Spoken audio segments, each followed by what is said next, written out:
वज़ीर आला खैबर पख्तूनख्वा का इंतखाब हुआ है जिसमें आफरीदी साहब मुंतखब हो गए हैं। 90 अरकान ने उन्हें वोट दिया। कोई फॉरवर्ड ब्लॉक नहीं बना, कोई टस से मस नहीं हुआ और PTI के तमाम अरकान अपने बानी के साथ, उनकी नॉमिनेशन के साथ, उनके इंतखाब के साथ हमें खड़े नज़र आए हैं।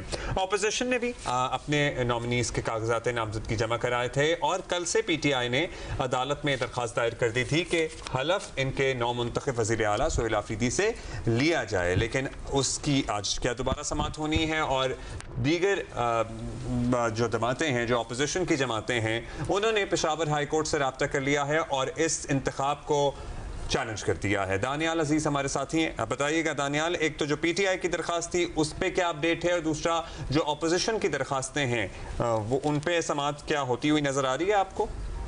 देखिए जी, पाकिस्तान तहरीक इंसाफ ने जो ही कल सोहेल अफरीदी ने वो वज़ीर आला मुंतखब हुए, खैबर पख्तूनख्वा असम्बली में वोटिंग का अमल मुकम्मल हुआ तो सलमान अकरम राजा जो जनरल सेक्रेटरी पाकिस्तान तहरीक इंसाफ के, वो पेशावर हाई कोर्ट आए। उन्होंने एक दरख्वास्त दी चीफ जस्टिस को कि गवर्नर जो है मौजूद नहीं है सूबे में और अब हल्फ लेना है, सूबा जो है वो बगैर वज़ीर आला नहीं रह सकता, तो आपके स्पीकर को मजाज करे या किसी और को नामजद करे। 26 अमेंडमेंट में चीफ जस्टिस को ये इख्तियारात दिए गए हैं कि वो हलफबरदारी के लिए किसी को भी नामजद कर सकते हैं। उसी दरख्वास्त पर फिर चीफ जस्टिस जो है वो अदालत में बैठ गए और फिर चीफ जस्टिस ने इस दरख्वास्त पर समाअत की। सलमान अकरम राजा ने दलाइल पेश किए और उनको सलमान अकरम राजा ने अदालत को बताया कि सूबा जो है वो बगैर वज़ीर आला नहीं रह सकते, इसलिए हमें कोई भी दे कि वो हलफबरदारी करे। फिर चीफ जस्टिस ने सवाल किया कि क्या गवर्नर से इसमें पूछना जरूरी है, तो उन्होंने कहा कि नहीं, यहाँ पर एडिशनल अटॉर्नी जनरल मौजूद है, वो वफाक का नुमाइंदा है, उनसे आप पूछ सकते हैं। तो एडिशनल अटॉर्नी जनरल ने अदालत को बताया कि गवर्नर जो है वो बाहर दौरे पर है और इनको क्या जल्दी है, जब वापस आ जाएंगे तो फिर कर लेंगे। और दूसरा उन्होंने ये भी कहा कि एक वज़ीर आला का इस्तीफा जो है वो मंजूर नहीं हुआ है, दूसरा वज़ीर आला जो है वो नहीं बन सकता, तब तक वही वज़ीर आला मतलब अली अमीन गंडापुर जो है वज़ीर आला कंसिडर होगा और वो ऑफिस को होल्ड कर सकते हैं, काम कर सकते हैं। इसी पर पेशावर हाई कोर्ट में JUI फेक की जानिब से भी दरख्वास्त दायर की गई और जो सोहेल अफरीदी वज़ीर आला मुंतखब हुए, इस अमल को उन्होंने चैलेंज किया और उसमें ये मौक़िफ़ इख्तियार किया उन्होंने कि एक वज़ीर आला है इस वक्त तो दूसरे। अच्छा, अब ये किसने कर दी है? पीपल्स पार्टी ने, JUIF ने, फिर मुस्लिम लीग नून और किसने कर दी?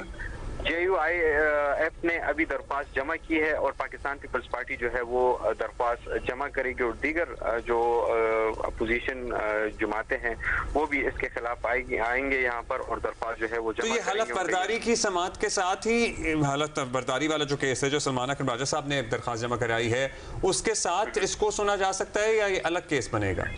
ये चूंकि एक अलग इशू है। एक तो ये कि जो सलमान अकरम राजा की दरख्वास्त है तो उसको जुडिशल साइड पर उन्हें नहीं सुना। कल ये भी एक इतराज सामने आई एडिशनल अटॉर्नी जनरल साहब की जानिब से कि इन्होंने जो दरख्वास्त जमा की इस पर समाअत नहीं हो सकती, ये तो कोई रिट पिटीशन नहीं है, ये एक सिंपल दरख्वास्त आपको दी है। तो फिर चीफ जस्टिस ने वजाहत की कि ये जुडिशल साइड पे मैं नहीं सुन रहा, इसको मैं एडमिनिस्ट्रेटिव साइड पे सुन रहा हूँ और आइन में एक चीज मौजूद है, अमेंडमेंट हुई है और मुझे इख्तियार दिया गया है कि जब गवर्नर मौजूद ना हो तो मैं किसी को नामजद कर सकता हूँ। तो आप मालूम करें कि गवर्नर जो है वो कब आएगा और इनसे हल्फ कब लिया जाएगा। आप अपना जवाब जो है जमा करें। आज 1 बजे का वक्त उनको दिया गया है कि आप 1 बजे तक अपना जवाब जमा करें, फिर उसके बाद आगे का अमल जो है वो तय किया जाएगा, उस पर फैसला किया जाएगा कि आया किसी को नामजद किया जा रहा है या गवर्नर खैबर पख्तूनख्वा जो है वो वापस आएंगे और फिर इनसे हल्फ लेंगे। लेकिन जो अपोजिशन है उनका ये मौक़िफ़ है कि जब अली अमीन गंडापुर का इस्तीफा मंजूर ही नहीं हुआ, अली अमीन गंडापुर